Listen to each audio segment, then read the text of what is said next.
The Secrets of Star Trek is brought to you by the Star Quest Production Network and is made possible by our many generous patrons.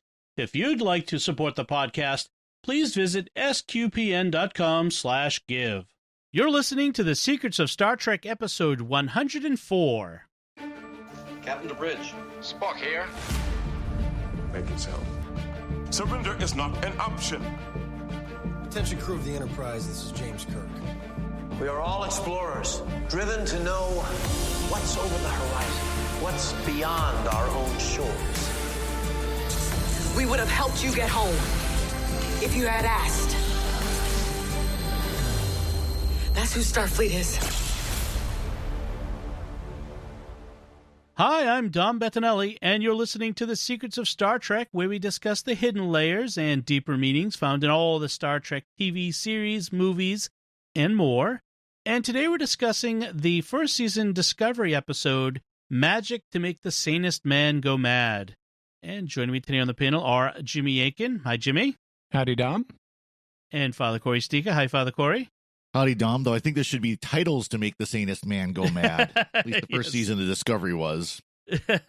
So, folks, please share the podcast with your friends to help us grow our community of listeners and to reach more folks. The more people that listen, the better the show becomes. It's true. You know it. So this episode is... well, before we get to the episode, I actually have one side note I want to share with you, something interesting. And it's because this is a Discovery episode, this is relevant. So there's a new service out there called IQ, and it's an app plus a device that they send you for at-home vision testing, which these days is actually appropriate for many of us because we can't go to the doctor.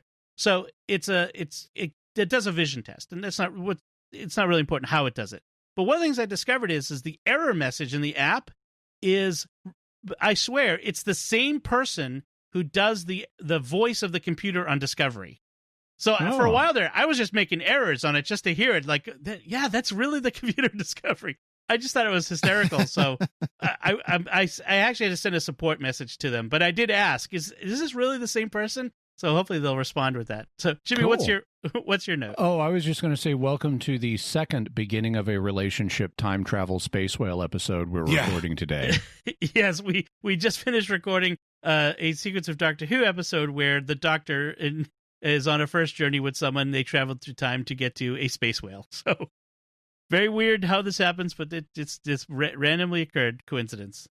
So, as we were saying, this is a Harry Mudd Returns. This is the second episode where Rainn Wilson returns as Harry Mudd, and I would have to say the best Harry Mudd. Mm-hmm. That's my estimation. The best full one. I liked the Sipping Jippers short thing. Yep. Right. So, Father Cory, you mentioned the title. This episode's title is taken from Homer's Iliad, Book 14, line 217, for those of you keeping track. It refers to Aphrodite's sash or girdle, which was a love charm which the goddess gives to Hera in order to beguile Zeus. So keep that in mind as we try to figure out what that has to do with this episode. Yeah, and I understand Father's comment about, titles to make the sanest man go mad, but hey, I mean, the lamb cares not for the butcher's madness. Yes, which I think is the longest title. So this is a bottle episode. We've discussed those before, which is the only bottle episode of the season. It breaks from the season-long story arc, takes a break from that, and it's all self-contained. Apparently, they wanted to save some money on budget, although that space whale had to be a costly CGI effect, but apparently they saved some money by doing that. And I think this strongly resembles Next Gen's Clues episode, which also features a time loop, where the Enterprise is in a time loop and only Data notices and has to try to get everybody else to notice it too to break free of it. So I thought that was interesting. It also mirrors the Stargate SG-1 episode Window of Opportunity. Right. Where there is a time loop and things start to get a little crazy in some of them. And we have a first kiss between two characters precisely because it's a time loop. Yep. Right. That's true. Yeah. Although one thing I do like about this is because the time loop is being controlled by Harry Mudd, they change every loop. It's not like the Clues episode where Right. It's only when they start getting the deja vu that it starts changing. It's every time loop is just a little bit different as Harry Mudd is, poking around the ship and trying to figure everything out. Right. He's iterating and learning so that he can, do what he's trying to do the heist. On the Stargate one, I still going to say O'Neill shooting golf balls through the Stargate is one of the best moments in the entire series. And he gets mad because he gets criticized for it on my backswing. Yes. I love how Jack O'Neill learns Latin because he's so bored and needs to translate something. That's right. That's right. Someday we're definitely going to do Secrets of Stargate. It's on my bucket list. Anyway, let's go back to Star Trek here. Burnham, it starts with Burnham having a personal log. She's settled into her routine as a specialist on board. Discovery has become vital to the Federation winning the war. Stamets' personality has completely changed, and now he's kind of goofy. And in fact, the tide of the war has turned. Yes. Mm-hmm. So they're winning now. Yes, because they're now able to do these jumps controlled by Stamets. And because it's her diary, I like Tyler. It's just kind of it's kind of funny. So there's a party, and it's just an interesting, new thing that we have here. It was sort of a party. Some of the crew members are throwing. There's music. There's party games. There's drinking. It's very different. It's like a rave, kind of. Yeah. It's like a college party. I mean, it's young people, hanging out, socializing.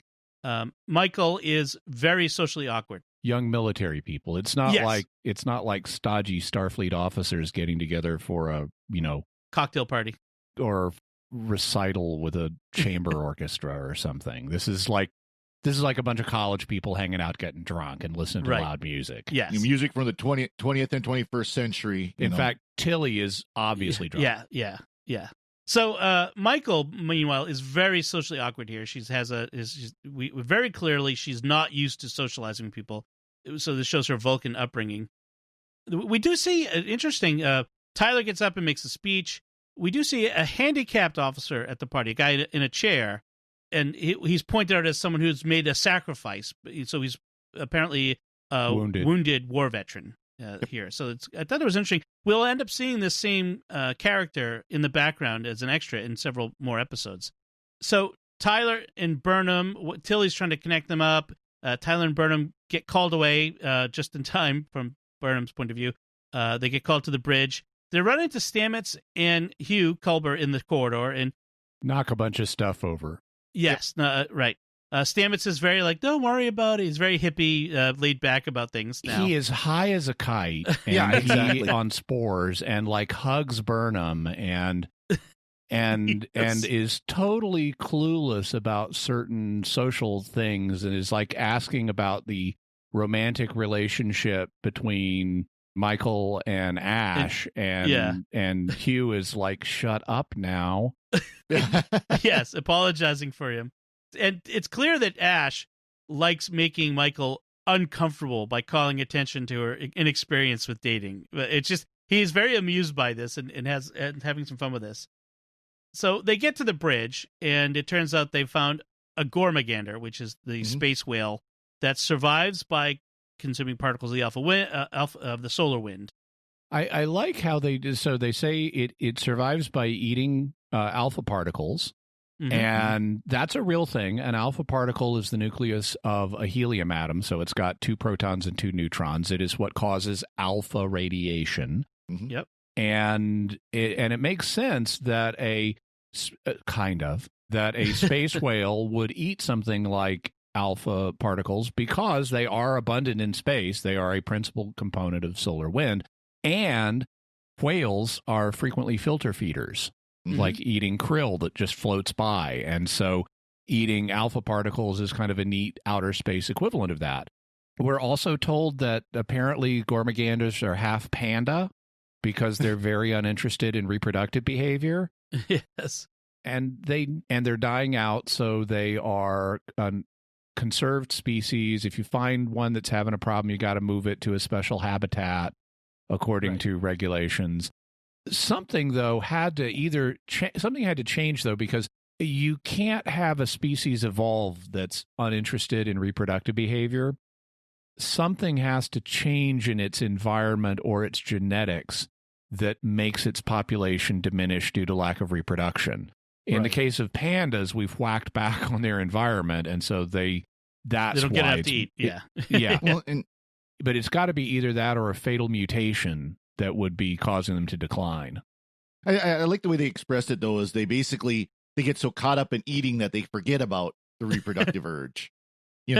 So I mean, whether it's just they're so single-minded, they're so single-minded. Yeah, that happens to humans sometimes.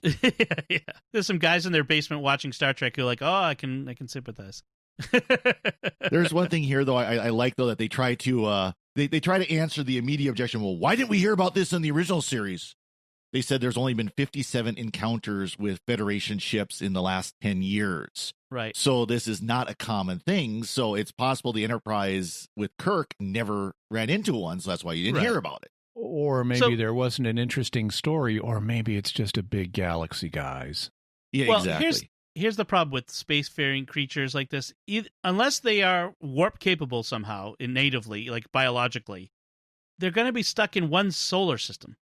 Ooh, unless they're starseeds.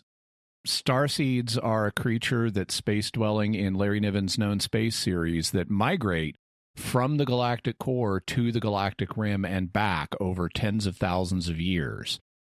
Okay. And when they're in a solar system, they unfold this huge solar sail to get a push from the solar wind, and then they crumple it up and become like a little ball while they're going between systems. And he's thought out their biology and their life cycle in some detail, and it does work, but it does take tens of thousands of years for their migration. Right. Yeah. For the period of time in which Star Trek occurs, even across several centuries, they would all be located pretty much in one space. Yes. So, yeah.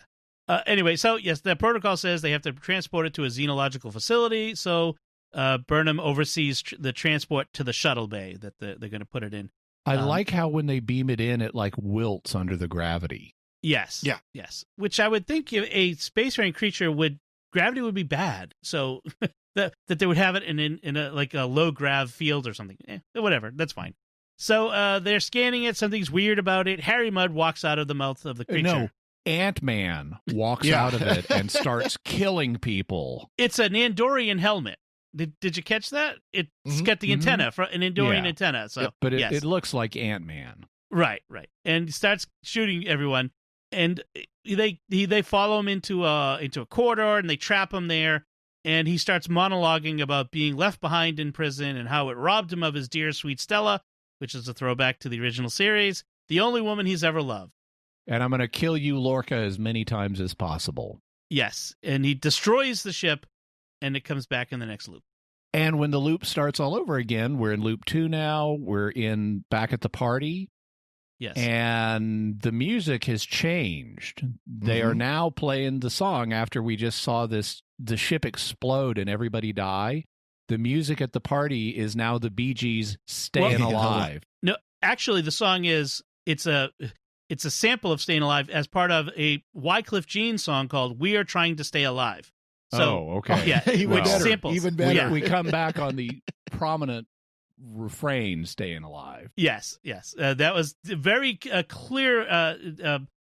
That was put in by Alex Kurtzman. That was a decision by him to put that song specifically in there. So that was on purpose. So this time they don't run into Stamets and Culber in the corridor, but as Tyler and Burnham are getting into the lift, he comes running up and says that they're in a time loop, and this time, Tyler goes with Burnham to the shuttle bay for the transport because there was some clues. But Stamets, who is not his peaceful hippie self this time, he's alarmed, and he comes up and he tells them that something's happening and why can't anybody else feel it?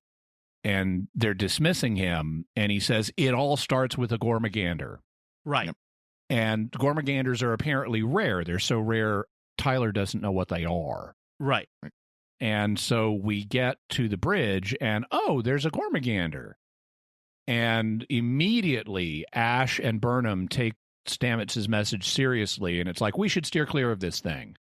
Right. But Saru pops up with, actually, regulations require us to move it to this special preserve. which is exactly why Harry Mudd is using it as a Trojan horse. Exactly. Trojan Gormagander.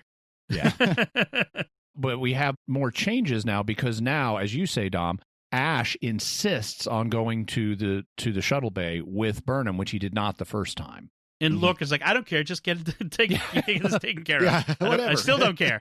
I love how they both justify, Burnham is like, as the science person, I should go oversee this. I don't care. I just want it done. As a security guy, I should go with her. I don't care. Yeah, I still don't care. So they're down there, and Tyler's got his hand on his phaser, and this time Mudd doesn't walk out of the Gormagander. He beamed out from the creature directly into engineering. So they go to engineering where someone has activated the spore drive. Yeah, and Burnham detects that he beamed out. She says she detected an energy signature almost like a tractor beam. And it's like, come on, you want to say some kind of tractor beam. Some kind of transport. Some kind of, yep. Yes. I think they've been watching those YouTube videos like we have about Voyager.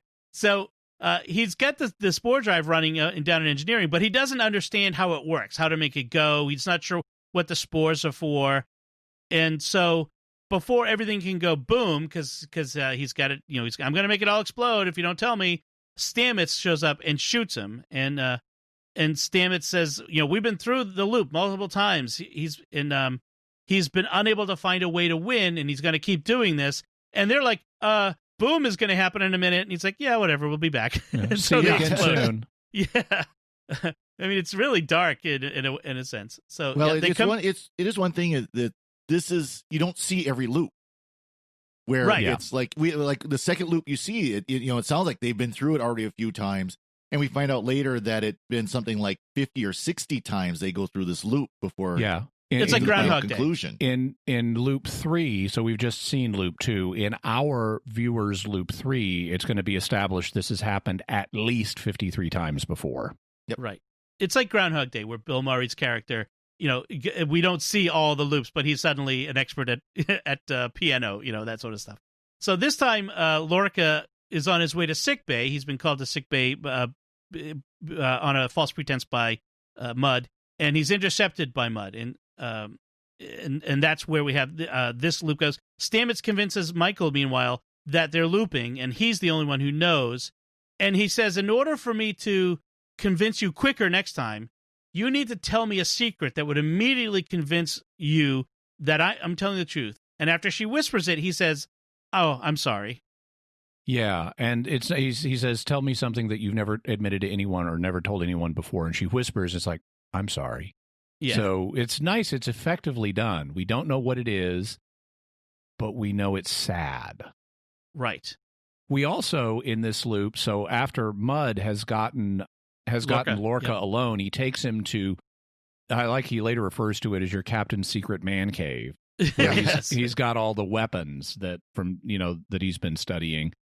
And Lorca initially does not think that Mudd will kill him, but Mudd assures him that he will. And to prove it to the viewer, we get a montage of multiple previous loops where Mudd has killed him in all kinds of different ways, including beaming him into space, where he disappears from the bridge and appears out in space, and we see him start to convulse from the explosive decompression. It's really dark. And he says, I've killed you 53 times so far, and it never gets old. Yes. And what was I going to say about that?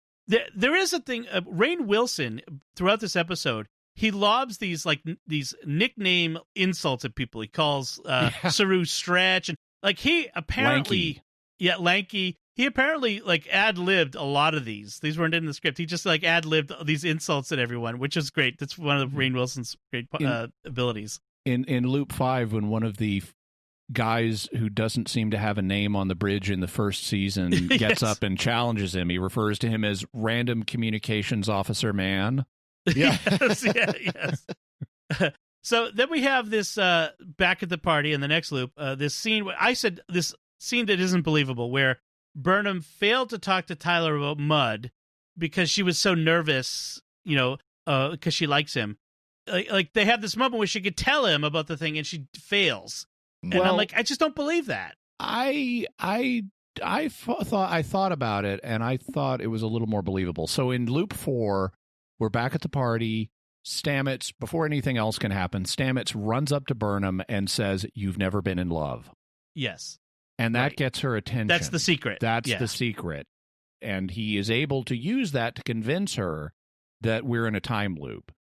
But if someone ran up to you and admitted one of your darkest secrets to you and said, "We're in a time loop and that's the prover," that would be really rattling, especially if it's something on par with "You've never been in love." Right. And so she's really rattled. And she's also socially awkward. And I can see how and she's trying to talk to Ash, to Tyler, to get information about what happened when you were with Harry Mudd on the Klingon ship. Is there anything that could help us in this situation? But because she doesn't have a prover for Ash Tyler, he thinks she's pranking him. Right. And she's blowing it. She's too businesslike. She's not being sensitive to what it would need emotionally to convince him that this is true. And she's like lunging at the prize and pushing the prize away in the process. So I didn't have as much of a problem because she's rattled and socially awkward and overly intellectual and too goal focused. All of that's Michael Burnham. I can believe her blowing it in her first attempt to get the information out in the limited 30-minute time window we've got, I guess. So we do spend the rest of this time loop with Stamets and Burnham dancing in the corridor, talking about her, and him telling her how he and Hugh got together and all this other stuff, and how really basically giving her like couples therapy that's going to be pointless because she's not going to remember any of it. So why are we doing this? Well, to be fair, I think what they think they eventually did is kind of the deja vu thing where they start to remember. They sped up the time loops where people were getting on board a little bit quicker. So it's almost like there was kind of that deja vu. Wait a minute, something about this seems really familiar. I think we better pay attention to it. Right. We do get a moment where Tyler at the party in one of the loops says, "If time really is repeating, then this won't matter," and kisses her. And when I thought to myself, well, it will matter if this is the last loop when you get out of it. Well, yeah, I thought the same thing. To go back to the dancing with Stamets, though, he says the reason is so I know what I'm working with, because he's realized her approach was too intellectual and focused and not emotionally convincing. Right. So and they're at a party. And dancing is something you do at a party. So he wants to use this in the future, but he needs to know how she reacts to dancing. So that's why he dances with her. And it's a standard ballroom type dance. I mean, they're not doing the hustle here. Right. Which would have been appropriate for Staying Alive. But it's a standard ballroom. They're in swing position and he's leading her. And it's like, will you let me lead? Right. Because that's traditionally the person doing the man's role leads.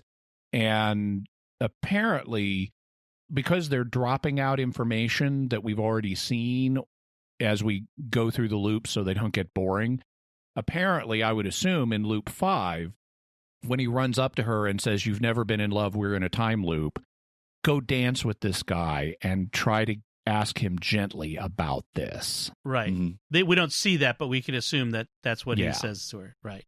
So we find out that Mudd is using a time crystal, which is something that comes up in season 2 when they go to the Vulcan monastery.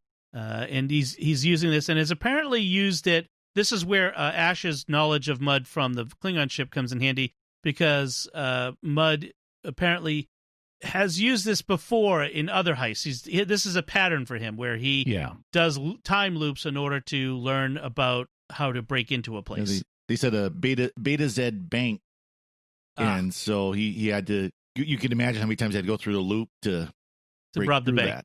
Yes. Yeah, and I like some of the security features they described the Betazoid bank as having: volatile encryption, which sounds really cool, molecular locks, DNA coding, and he memorized all of its security routines over time. And we see that acted out. Part of that acted out as it's being described to us, because we see Harry Mudd lurking around corridors and narrowly avoiding people, like he knows this person is going to show up at this time, so I need to duck back at this moment, and then it's safe for me to go on. Yeah. So Mudd shows up on the bridge and beams Lorca to the brig, and then monologues about finding weaponized dark matter. Also, Burnham says that the time crystal tech, nobody's been able to crack that. Yes. No one's been able to make it work in a stable, dependable way. So it must have been a 4-dimensional race that perfected this technology. And we don't learn anything more about them. But she says it must have been a 4-dimensional race, meaning a fourth physical dimension, I guess, because we're all 4-dimensional in that we experience time. Right. That perfected the tech, and he apparently stole it from them. In other words, the Time Lords. Yes, yeah. Hey, it's a vortex manipulator. It's even strapped to his wrist. Yeah, exactly. That's right. That's right. He is essentially a Captain Jack Harkness. So so he beams Lorca to the brig and then talks about this weaponized dark matter, which is rumored to be the worst way of dying in space, as opposed to dying on a planet. But okay, never mind. So, and to prove his point, he kills Tyler with it, in this awful way where he dissolves except for his head. Which and then, also dissolves eventually, but last. Yes. And what these look like, the weaponized dark matter, even though dark in this context really means invisible, not dark colored. Right. They look like marbles. They look like big purple glowing marbles.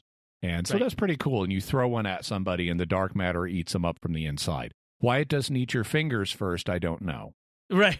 Exactly. So Stamets surrenders himself as the key that Mudd has been looking for all along.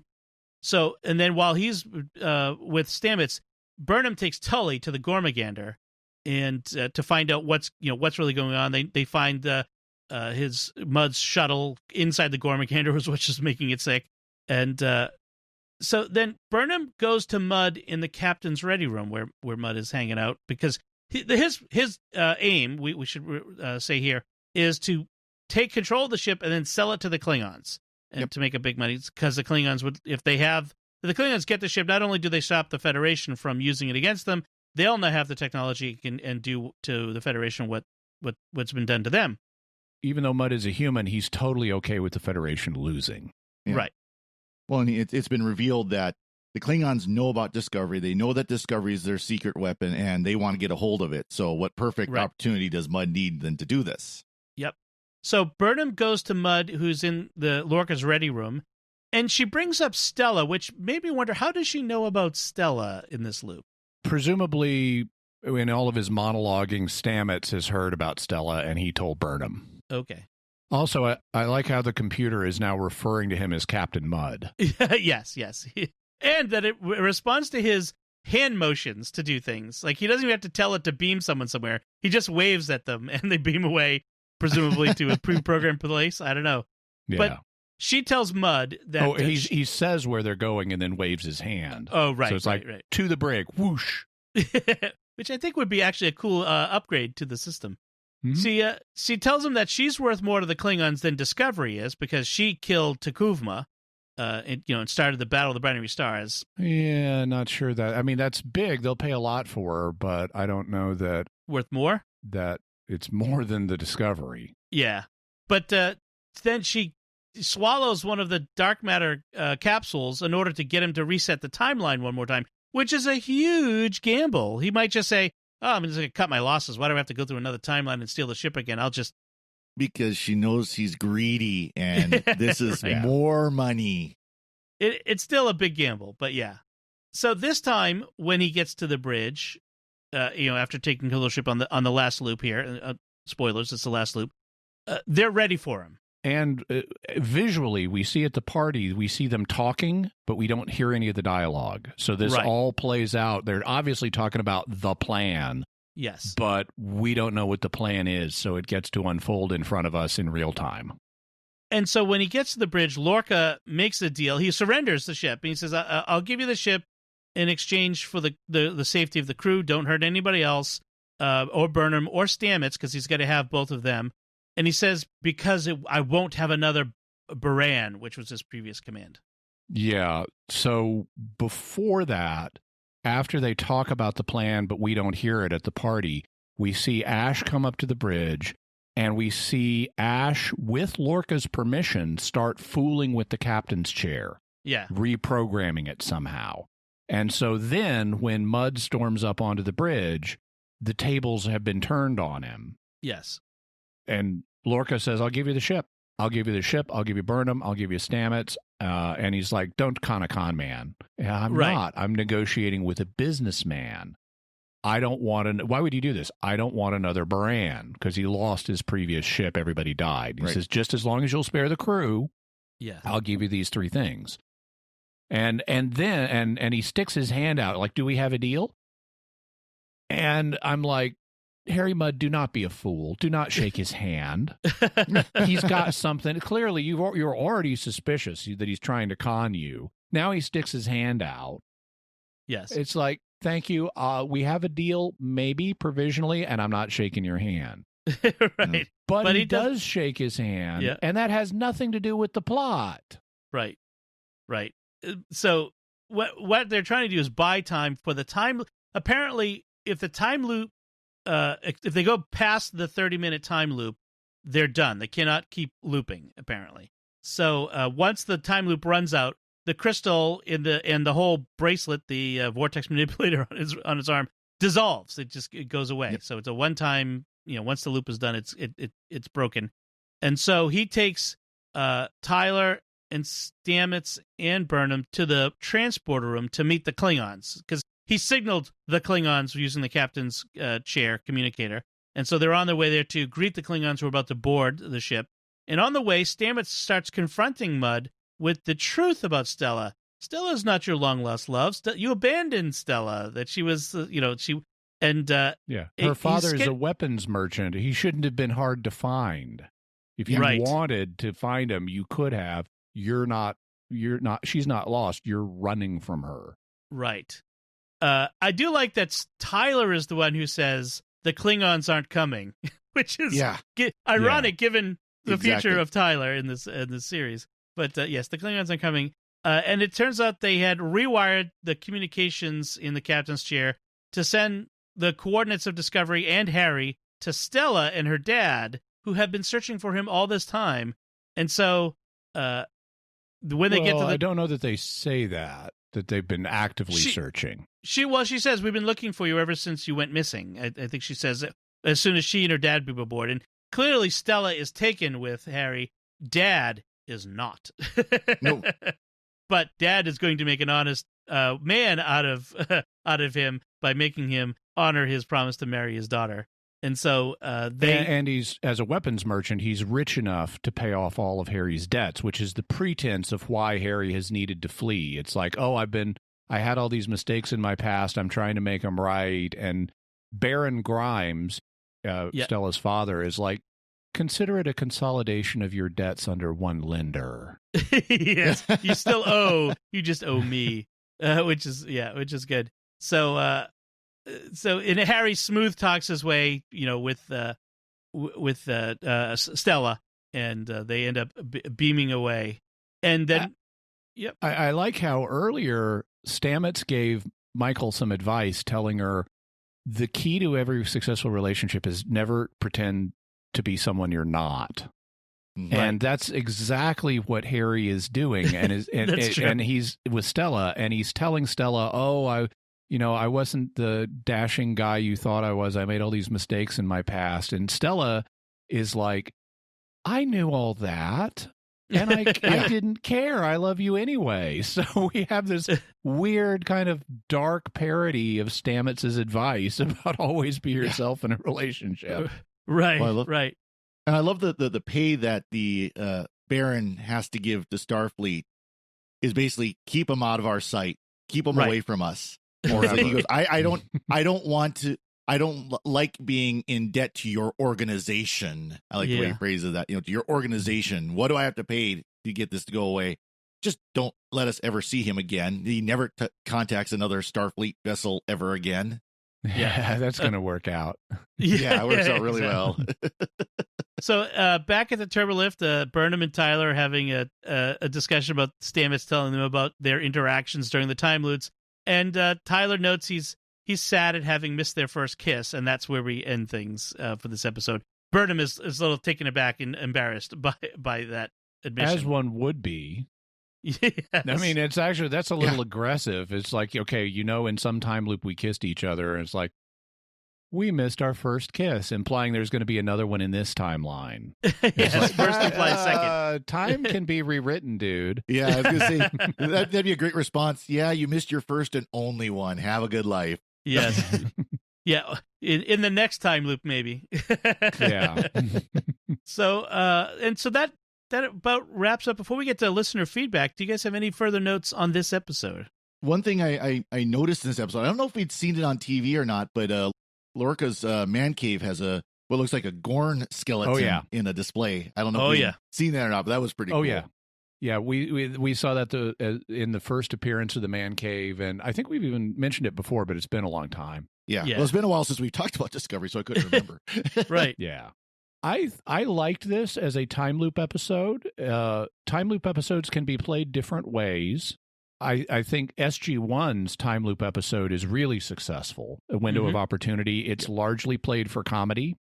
This one is largely played for drama, but with an admixture of comedy, like the murder montage of Captain Lorca, I thought it was fast-paced. One of the things you need to do also the Enterprise Next Gen episode where you have the time loop caused by the Bozeman crash. That one's played for Twilight Zone kind of creepiness. So you can have these different emphases in a time loop episode. You need to distinguish the loops from each other. They need to get shorter as we go. Right. And I thought this did a good job of having that happen. One of the things that's a problem is having the characters in a badly done time loop episode is having them not notice the time loop quickly enough. If they spend a lot of time wondering what's going on. But in this one, Stamets comes up in the second loop, and it's like it all starts with a Gormagander, Right. So I liked that. So I like the episode overall.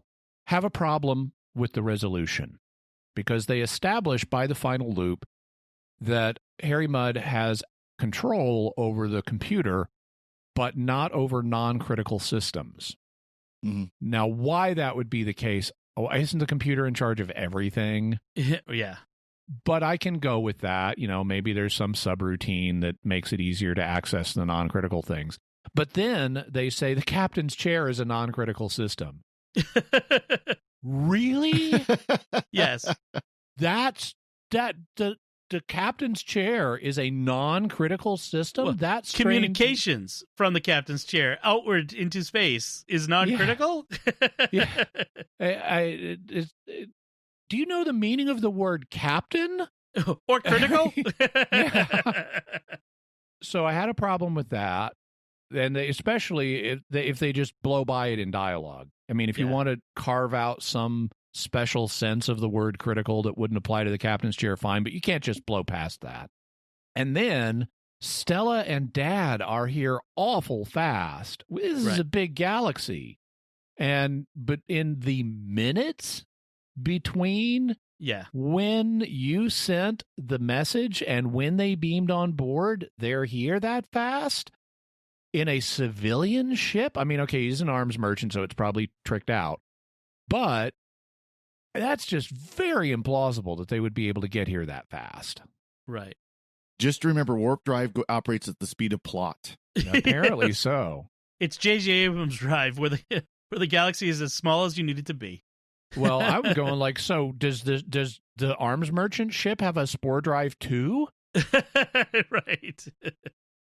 So that's apart from those logical quibbles, the plot quibbles, problems, As entertainment, it was fun, but it had plot holes at the end. Yes, it did. All right, we have some good listener feedback I'd like to share. Yeah. From episode 98, where we talked about Star Trek IV: The Voyage Home, Kathy Sehu commented on our website. She said, I enjoyed this movie and the discussion, but was hoping for some more info on whale language. Is it at all possible that whales have anything approaching what they would need to communicate with aliens or humans? hoping this topic will be featured on Mysterious World someday, or we could talk about it here. I do have an episode planned on animal language, and animal languages can be surprisingly complex. Whales, as one of the more intelligent animals, seem to have a fairly sophisticated language. It does not, from what we know, appear to have the infinite expressive power that human languages do. But it does, I mean, it is significant in the, compared to other animal languages and what it can communicate, apparently. But we will talk about it in the future. Dolphins can sing So Long and Thanks for All the Fish. That's been established by Douglas Adams. So, and then from our discussion of on episode 99 on the Next Generation's The Last Outpost, Dennis Sell also had a comment on our website. He says, thanks for this episode. I wanted to comment on the lighting and heating power. Remember we were talking about how could it, why was it got so cold and when the ship was losing power.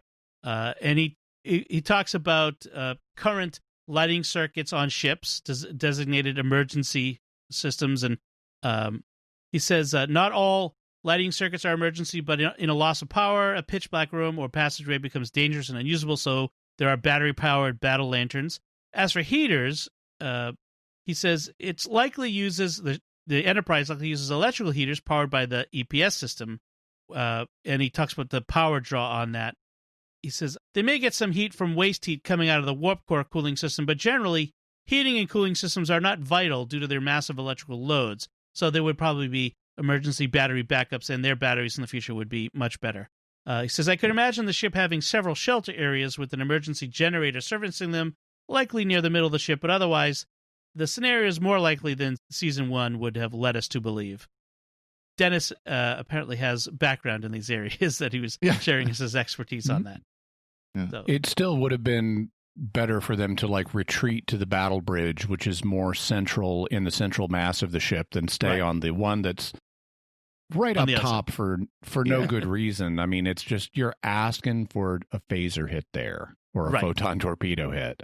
Yes, and you're also asking that's where the heat will leave first to the outside. So that we do appreciate all the feedback we get. And thank you. We'd love to get more. So we do want to take a moment to thank our patrons who make it possible for us to create Secrets of Star Trek, including Matthew R., George A., Jesse J., Thomas M., and Sam W. Their generous donations at sqpn.com/give make it possible for us to continue the Secrets of Star Trek and all the shows at StarQuest. You can join them by visiting sqpn.com/give. And we'd also like to thank Victor Lambs, who edits the show for us every week. So that's it from us. What did you think of Magic to Make the Sanest Man Go Mad? And maybe you can tell us why it's a reference from Homer's Iliad. You can let us know by commenting on the show at sqpn.com/trek or our Facebook page, facebook.com/StarQuestMedia, or send an email to trek@sqpn.com. We'll be back next time when we'll be discussing the original series episode, What Are Little Girls Made Of? Until then, Father Cory Sticha, thank you for joining me in sharing the Secrets of Star Trek. Thank you, Dom. Jimmy Akin, thank you as well. Thanks, Dom. I think the time travel is the magic and the time loops are what's maddening. And live long and prosper. And once again, I'm Dom Bettinelli. Thank you for listening to the Secrets of Star Trek on StarQuest. And remember, there really are so many ways to blow up this ship. It's almost a design flaw.